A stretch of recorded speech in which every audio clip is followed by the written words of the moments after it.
Hey guys, oh my gosh. Okay, I just got done a run. I always receive messages that are meant for you when I'm running and always for myself. We're all connected, we're all one. So I always take on this guidance and I'm here to share it. I really want you to recognize that any projections right now is a time of immense heightened triggers. It is a time where we are extra emotional and sensitive. If you were already told that you were emotional growing up or sensitive, this is taking it to a whole nother level. So instead of allowing that to trigger you, recognize it's one of your superpowers.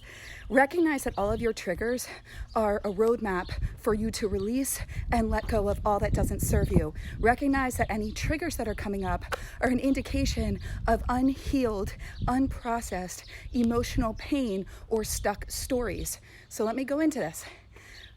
We have 80,000 thoughts on repeat a day. 60,000 of those are negative. 60,000 of those are negative and repeat stories from years past.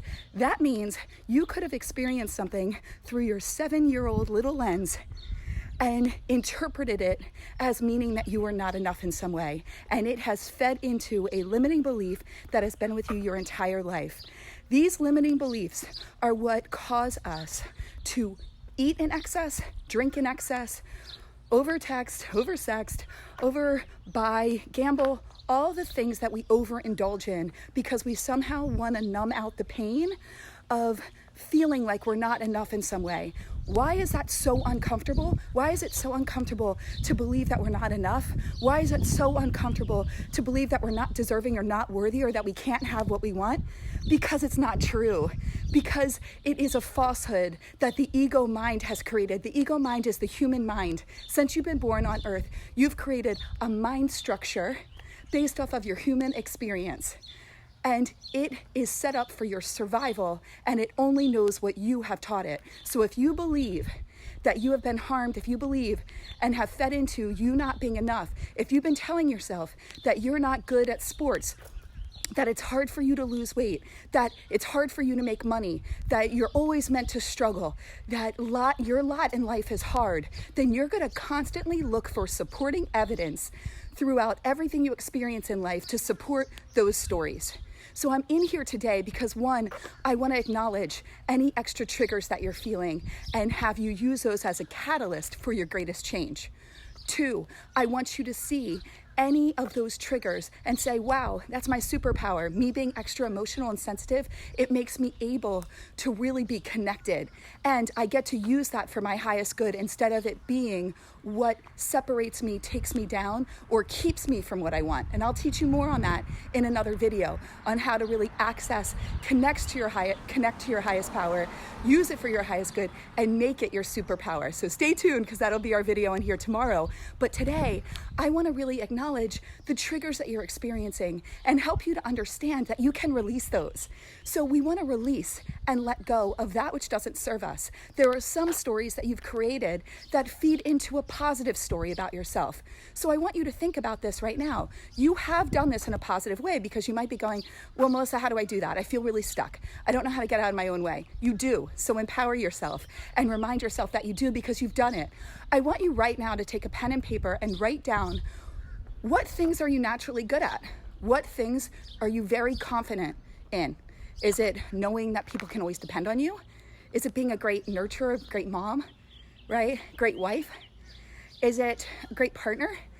Is it that you know that your intellect, you can always rely on your intellect and you get a lot from how smart you are and allowing people to rely on you for that?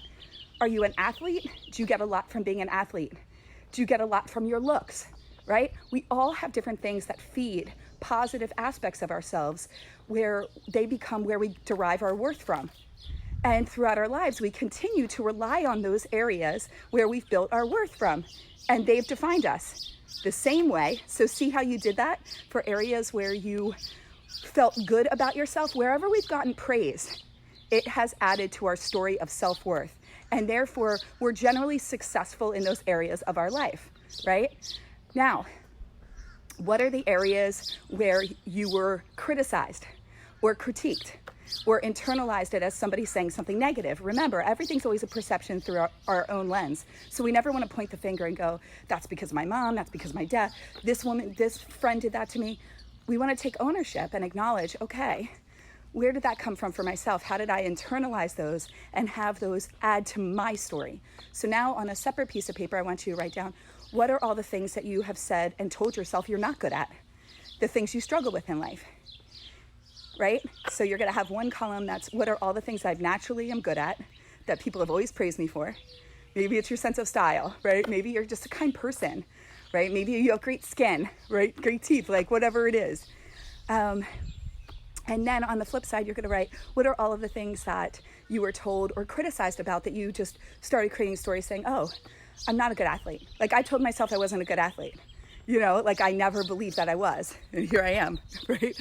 Like it's so much of who I am. But growing up, that was not my story. In fact, I used to sabotage myself and just joke around with it and not even try, because my story was like, well, why try? I'm not good anyway. That's meant for my brothers. That's not me, right? I'm the supporter, I'm the cheerleader. So I wasn't a cheerleader, but for them, I was their biggest fan. You know what I mean? So, and I got a lot from being their biggest fan, right? It made me feel good. Look at my big brothers, right? So we all get something from what we do, and it can also hurt us. So I want you to identify the stories that aren't serving you, right? And I also want you to look at the stories and think, what experiences in life fed into those stories?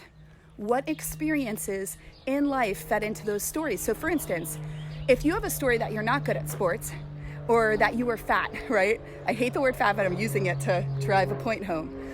Or that you were too sensitive, or you're not good in school. I want you to think of all the things that then followed in suit to support that story. And you will see how this works.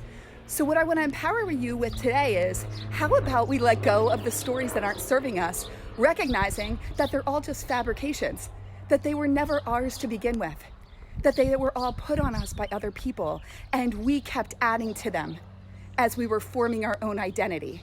What if today you decide to release all of those and create the new identity that you want to become, that you want to live into, and we start operating from that place?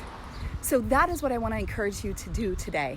Make a list of the areas where you have added to your self-worth and created positive identity structures, and the areas where you have added to the negative stories that bring you down and don't make you feel good.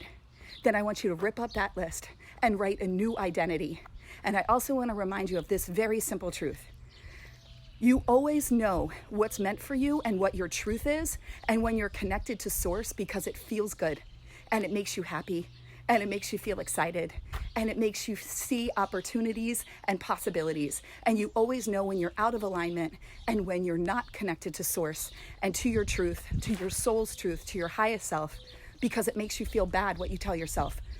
And those words that make you feel bad end up enabling you to do bad things, such as eat foods that don't serve you, hit snooze and not move your body, right? Not follow through on those commitments that you've made to yourself.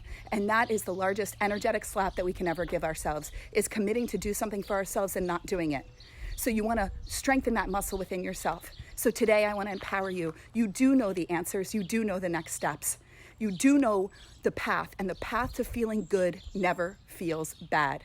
I hope you loved today's video and got something from it. Let me know in the comments below. I would love to hear from you. What are you releasing today, and what is the new identity you're calling in? Now is your time.